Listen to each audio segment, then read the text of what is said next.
Hello and welcome. My name is Joe Acosta. I am a non-religious licensed minister, and I want to talk about something today that the majority of most churches, almost no churches I know of, are aware of, because you will not find this understanding in the realm of church, and it is a huge understanding, vital for every person that is trying to get close to God and find out and get connected back again the way we were created to be from the very beginning, in his image and in his likeness.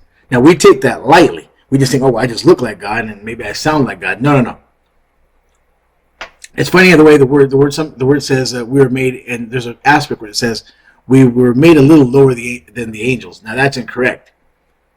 We were created in the image and in the likeness of God. You can't get any higher than that. But we have forgotten that. What did the Lord say? Those that believe in me and the works they do will do those works also, and greater works will they do. And greater.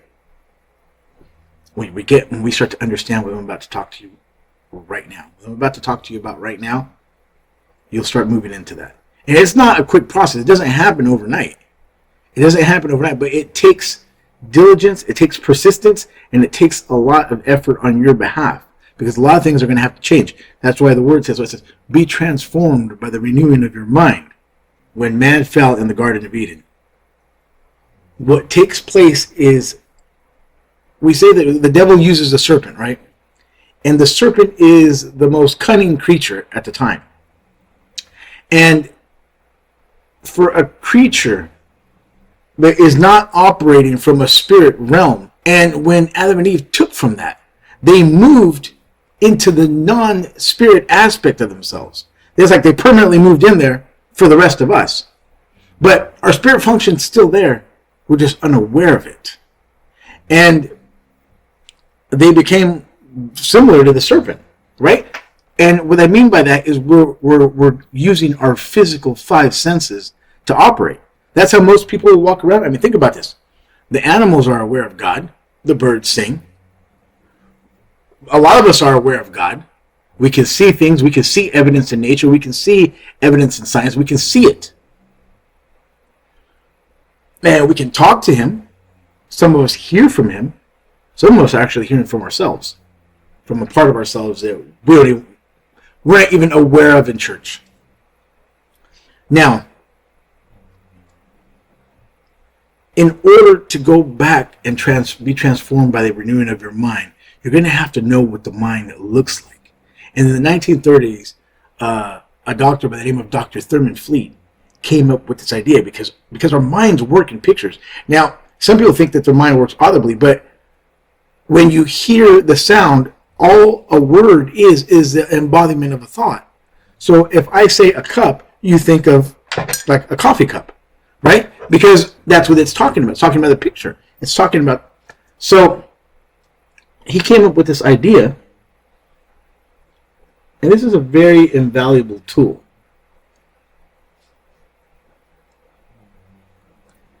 And we call this the stickman figure. That's what this is, a stickman figure. It's simple, it's ridiculous, but wow, does it not work? So we are living in this physical being. We have an intellect. We're a spiritual being. We have an intellect. We're a spiritual being, and we live in a physical body. But we have no idea how that functions. When you talk about transformed by the renewing of your mind, what is that? This is your conscious mind. This is the part of you that is processing all thought. It does the reasoning, not the rationalizing. Rationalizing is when we are, to understand that rationalizing is like rationing lies to your own mind. Okay, your emotions are involved in rationalizing. Reasoning is working with what you know. And when you understand this, you're going to know a lot more than you normally would. This lower half here is going to represent your subconscious mind, not the unconscious.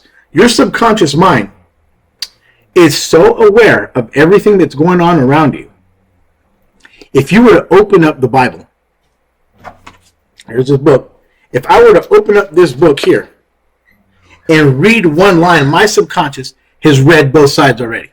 By the time I'm done reading one line, it's already ticking in both. And it's going to answer you when you have questions, and it's going to answer you sometimes in the form of the word. So that's kind of dangerous. But we're not even aware of that. We're not even aware that that's what takes place. The last part down here is your physical being. That's your body.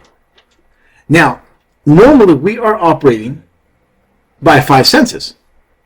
This is how we operate. This is how everyone is operating, right? We see something, we hear something, and we take that, what we saw, those 5 senses connect us to the world around us. They are not supposed to direct your decision making. That's not supposed to work that way.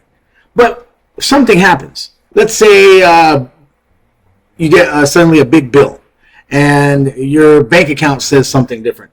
Your bank account can't pay it, and now you're having some stress. So you take that thought in to your conscious mind, and you start to worry, and you start to feeling. Feeling is not spirit. Those emotions are not spirit. Feeling is letting you know. See, because we are involved with thousands of thoughts in a day. You can be driving and have all kinds of thoughts, right? You can be driving down the road to work, and you can think about, you can be at the picnic you were at last year. You can be wherever it was, or you can be thinking about where you want to be, and you can start seeing how you'd like to be, how you'd like to be there, and how you'd like to be interacting there. We take that thought, and we start to get emotionally involved with that thought. Now, when we get emotionally involved, we impress that thought onto the subconscious mind. Anything that is impressed onto the subconscious mind must be expressed to and through the body, and then also into our environment. And then we see it again, and then we recycle the same thing over and over and over. You ever see people that can't catch a break? No matter how much money they make, it's never enough. There's always, you get extra money and something's coming to take it. Okay, this is what's going on. There's another factor in here. We'll get into that other factor a little later. And it's that part that says, guard thy heart with all diligence. The heart is deceivingly wicked above all things. Who can know it? That heart is actually in here. And it stores all the ridiculous and logical beliefs that you've ever taken in. All the things. Money doesn't grow on trees. Well, I'm not going to be able to afford that. All these things. And when the thought gets lodged into that area, it begins to express itself to and through the body. What do you think, like I said, with the money? You get extra money. You get an extra $1,000. They give you a bonus at work, and here comes the bill to take it. You get extra money someone gave you. You got a refund check for something. You got an extra $700. Your car breaks down, and it costs you almost exactly that. You think it's coincidence? It's not coincidence. We are creative beings. We are made in the image and the likeness of God. We just don't operate it. Now, some people are being creative. They're expressing creativity. You are creative. Doesn't mean you're expressing it. Let's say that the person gets involved. Somebody comes and they do something horrible to you. They do something that really hurts you. Your relative, your family member. They did something to you that was absolutely just despicable. And that comes in, it flows into your conscious mind, but you're feeling it already. You're feeling it. It comes right into your being, right into your subconscious. It's right in here. Now you're trying to let it go. You want to let it go. You want to be a good Christian. You want to be a bigger person. You want to let it go, like the way the word says. But every time you remember it, every time you can't let it, it's days already. It's days and just sitting on it. It's just so messed up. It's still bothering you, right? And you want to let it go, but you can't let it go. You want to. You forget it, but you can't forget it. So it is right in here, this little dark circle. Anything that is expressed, that is impressed upon the subconscious, must be expressed to and through the body. And when it finally comes down into here, you'll find cancer. What's cancer? Cancer is a negative energy being expressed to and through the body. That's all it is. That's exactly what it is. And when you understand this, you can get rid of it like a common cold. Now, you have to want to get rid of it. You have to understand this information. Now watch this. You can use the name of Jesus over and over and over and over and strike out at this. You got Christians dying the same way anyone else is non-Christian dying. And all things are possible to him that believes, right? Here's the idea. Do I believe it? If I believe it, it moves down into my subconscious. If I then impress it, it's impressed onto my subconscious. It's impressed and impressed and impressed. It must show up to and through my body. All things are possible to him that believes. Well, there's going to be a conflict on the inside. There's a conflict on the inside. We have our 5 senses. We have 6 mental faculties that we don't even use. Most of them we've just forgot. We just dropped them off. We have our reasoning. That is your ability to think. Most people are not thinking. There is a simple law of thinking, and it states this. If you think in positive terms, you will get positive results. If you think in negative terms, you will get negative results. Simple law. Most of us aren't thinking. We just go around with our 5 senses that connect us to everything around us, and we're just responding to stimuli. That's what the reaction is. When you respond, you stay in control. You're on this side of things. When you react, you're on this side. You're in a cycle for more of the same. And somehow we've learned to believe that is when someone responds fast, someone said something, you said something back. That's not wise. You just popped out and said something smart. What happened is what they did, it hit me. It caused an emotional, and I'm spitting out something, but it's already taken effect on me. Instead of not allowing it to take effect and thinking about what I'm going to say, if I'm even going to allow that, right? We give words, we give things on the outside of us so much power. It's ridiculous.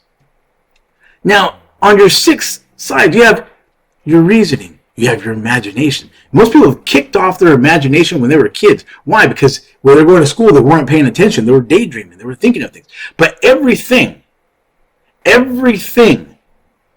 is physically present around you was in the imagination of somebody first.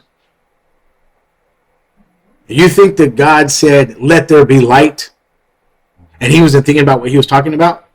That he didn't have a thought in his mind of where everything was going?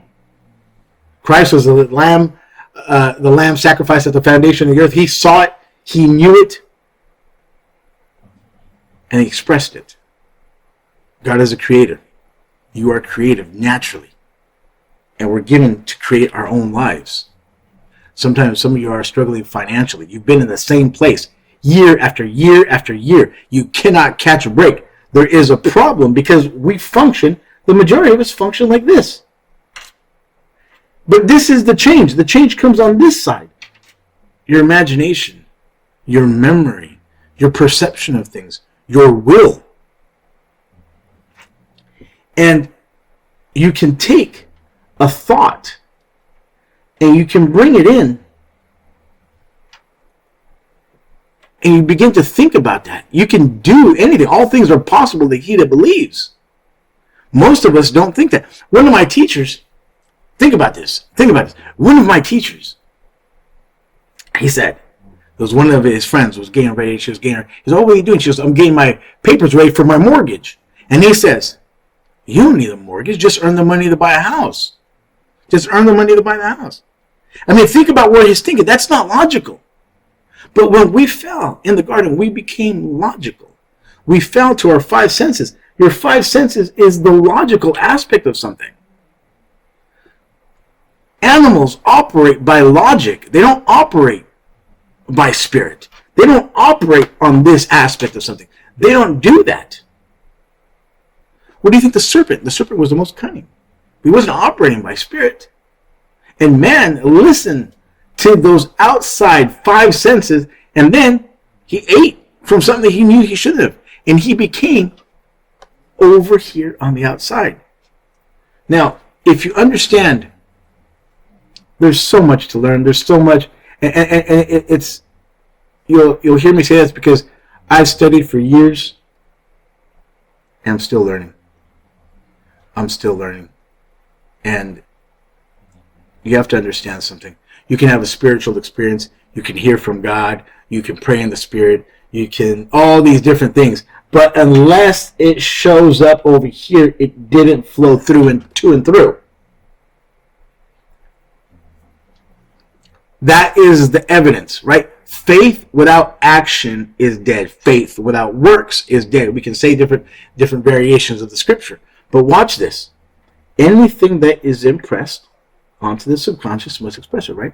So if you believe, but the belief never makes it into the subconscious, it cannot become faith. It becomes faith in the subconscious. They don't tell you that, right? What's fear? Fear is the opposite of faith. And fear is when you've had a worry and a doubt. And a worry and a doubt, when you get emotionally involved with what's going on, you have a bill that you can't pay, and you get emotionally involved with that, and it starts to draw you in. It's impressed onto your subconscious, and it becomes fear. Fear, what can happen? Fear. And if that fear gets even more so, we allow it to fill our being, and it becomes anxiety. Anxiety, over time, anxiety isn't expressed, anxiety is suppressed. And it becomes depression. Depression turns into disease. Disease turns into decay. And slowly, we kill ourselves. That's what's taking place. But you have to understand how things work on the other side. And we're not taught that in the realm of church. We're given another story 43 different ways. How many times have you heard the story of Moses and Jonah?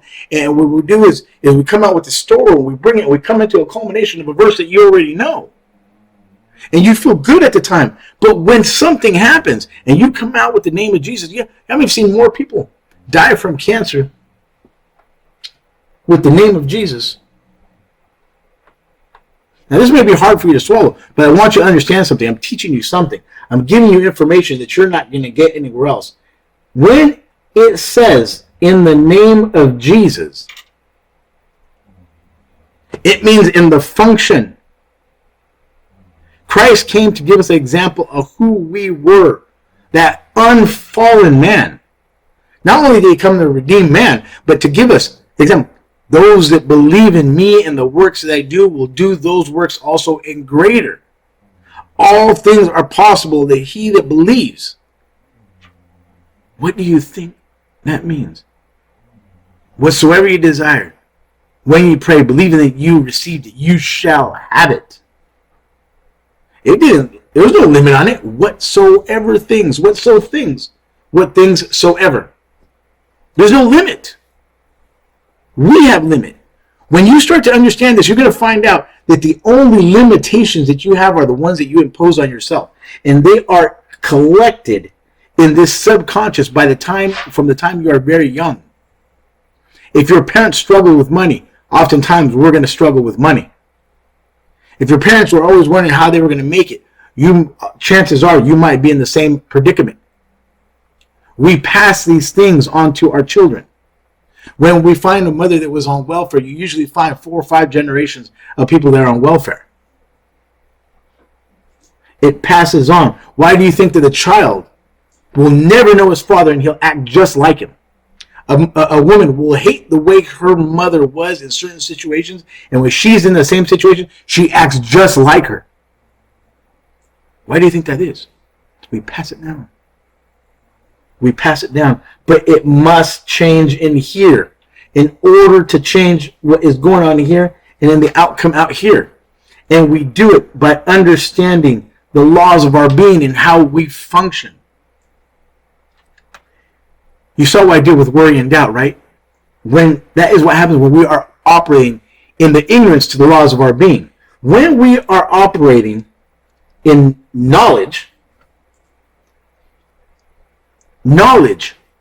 plus study equals understanding. Oh, my writing's not bad. My writing is really bad. That doesn't even make sense.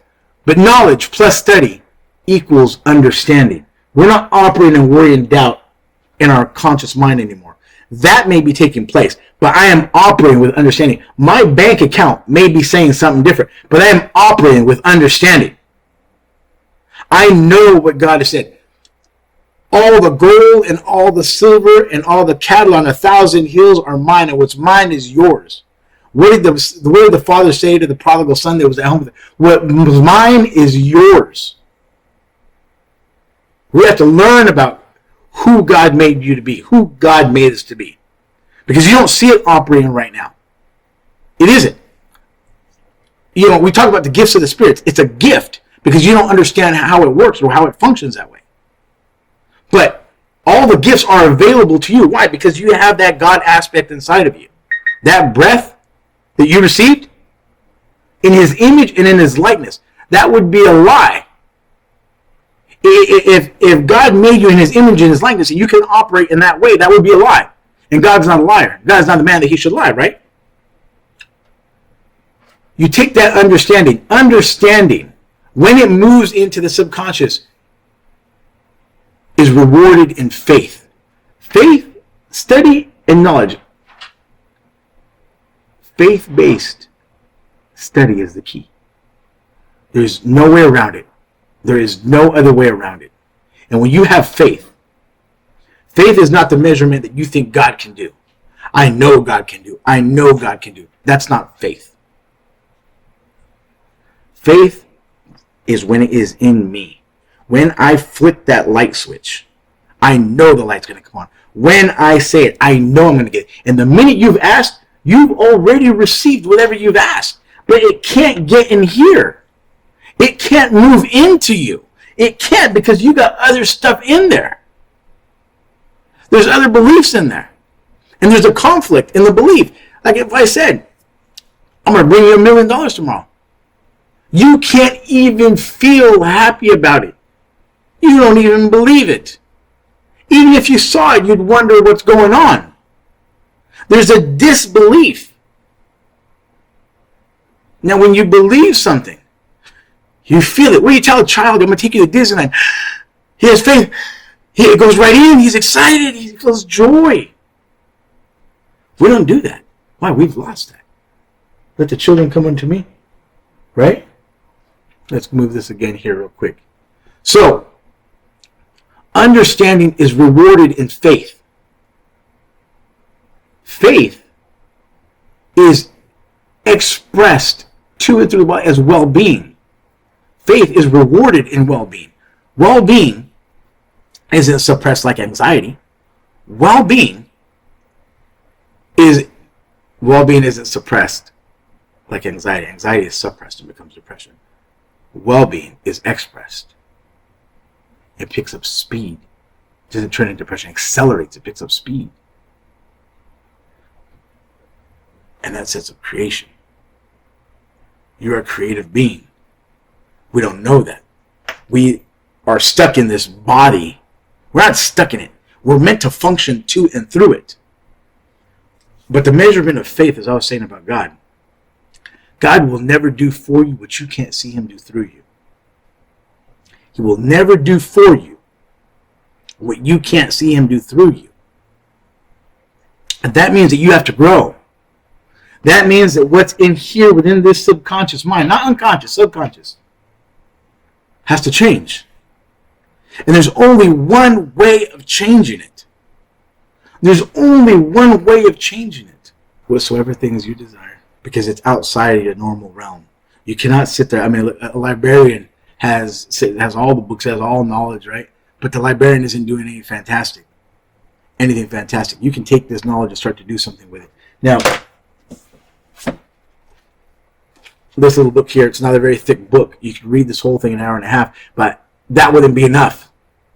You'd have to read it over and over and over again and start to impress some of these things. It takes a repetition to change what's in there. We have ideas that have been in there, that have been impressed upon our soul. When you start listening to somebody tell their story about what happened to them and this and that, and you're sitting there, that part is listening. We think that being an empath is no, you're taking it into you. You are taking it into yourself.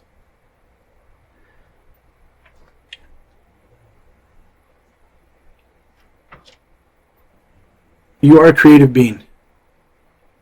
We are not taught this. And when I say the mind, no man's ever seen the mind. No man's ever seen God. We're not talking about your brain. Your brain and your mind are a completely different thing. Your brain is merely a switching station. That's all it is. It's a switching station. You know what autism is? Autism is brain damage. That's what it is. It's brain damage. Now, we can teach a child with autism by understanding these things. We can teach them and begin to help them. And their brain will create new cells that the damaged ones were intended to do. It's not a big thing. We can cure and get rid of cancer like a common cold. You have to want it. Because until it's removed from the inside of you. See, like I said, when we go to the church, we don't even know the functions. We don't even know what's going on. When you take in a thought into your conscious mind, That upper level, I mean, you don't need to see it again, but I'm going to put it again for my sake of understanding, because when I'm talking, I'm watching this. When I take in a thought, I begin to get emotionally involved with that thought. When I begin to get emotionally involved in that thought, because we have thousands of thoughts every day, thousands of thoughts. And when you get involved with a thought, you start to feel bad. You start to feel good. But that thought is leading down a course, because once we start to feel it, it's being impressed onto the subconscious mind. Now, we have a lot of trash in there. That's why ask yourself, whatsoever things ye ask, when you pray, believing that you received them, you shall have them. Now go ask for something and watch that it doesn't show up. It might not. Chances are, for the majority of people, it's not going to show up. And the reason it's not going to show up is because there's a whole mess of trash right in here. And this trash is blocking everything.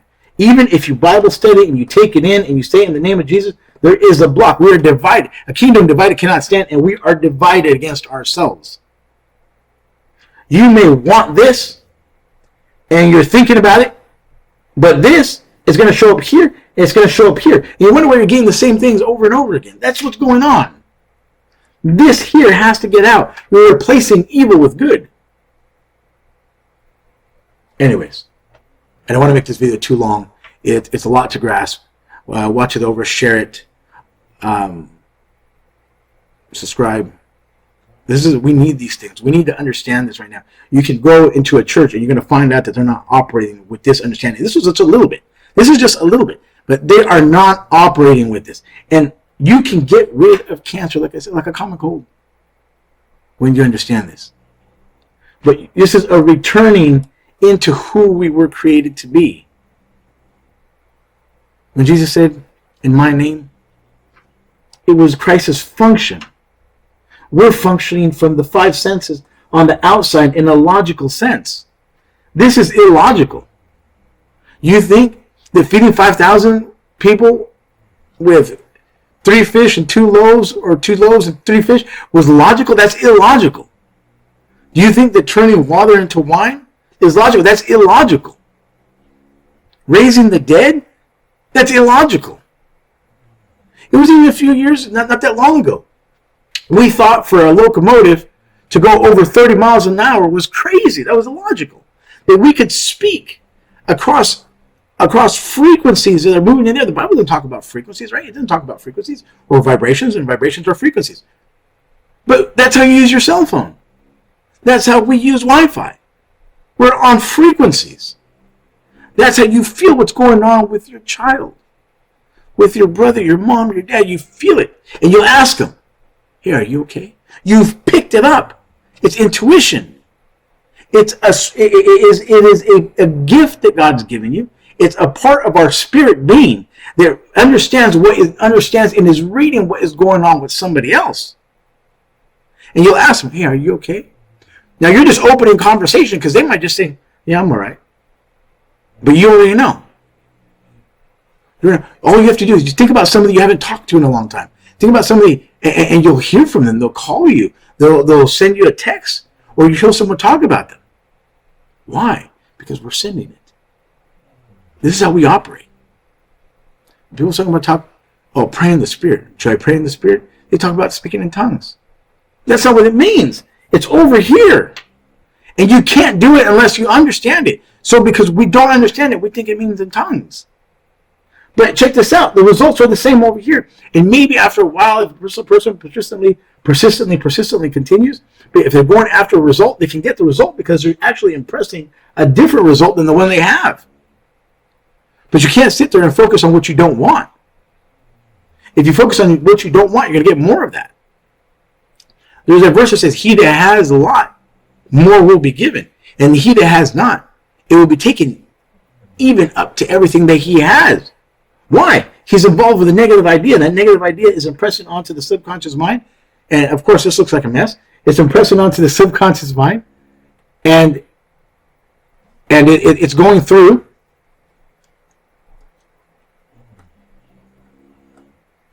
And so my writing is so sloppy.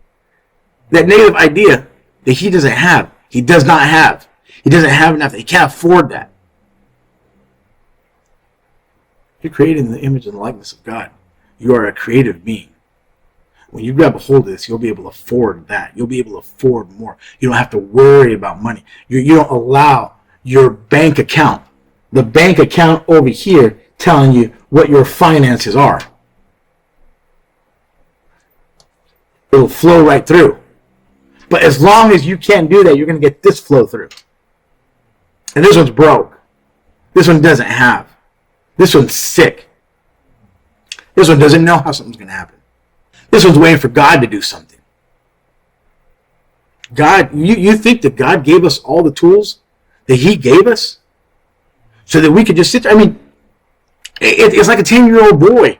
A 10-year-old boy and his mom or his daddy's making his hamburger for him. The patty's there, the bun's there, the lettuce, the tomato, he can put it together himself. You think that God is going to enable us to He's going to enable us to just sit there and never use what He's given us?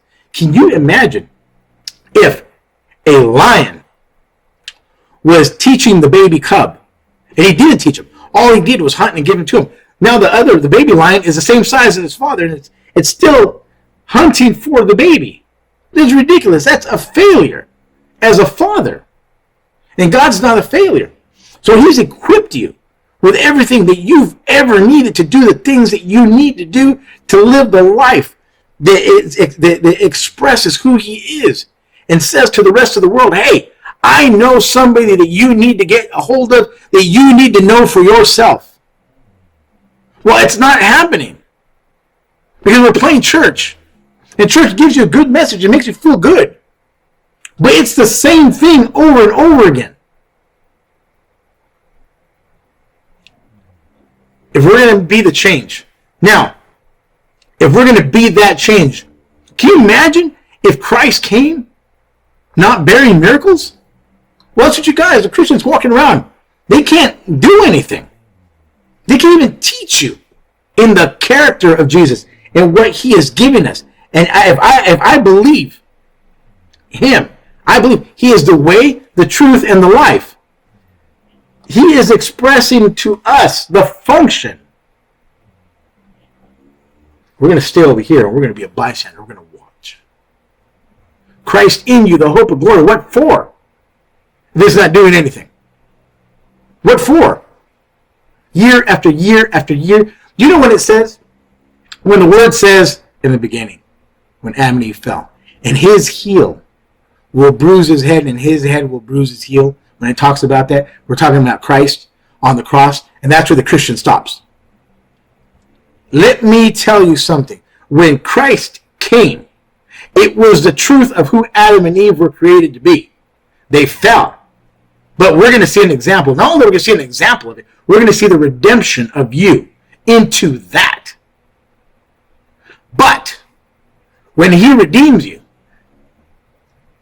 that way of thinking is going to bruise his heel. But that truth of who He is going to bruise his head. And some verses say crush his head. But let me tell you that after Christ and after the apostles, it slowed down. And it's slowed down up until now. Do you know why that is? Because bruised heels move slowly. That bruising of his heels was going to slow the truth down until a time is now. That's why. And now it's showing up. And here it is. And the normal aspect of church is not going to accept that. They're not going to accept that the way they didn't want to accept Christ. The way the children of Israel had a problem with what Moses was saying until he started seeing something. Until what Jesus was saying, until they started saying something. Until He turned water into wine. Now they really kind of get the word got out really quick. Anyways, God bless. If you want to understand more, if you want to read more, I would purchase this. It's only like $10. This is for you. This is for you. It helps do what I'm doing now a little bit. It's not really going to make a lot of this, but this is for you. And I would read this over and over and over, because the only way that you can take something that is up here and put it into here is it has to be impressed over and over and over until it and all of a sudden your thinking changed. You come into the same situation, but your response is different. Your response is different. Your response is changing. And it's not one that just goes away, like a dog returning to his vomit. It's permanent. It stays permanently inside of you. You need this. We need this. The world needs this. And not everyone has it. Not everyone's teaching. All right. God bless.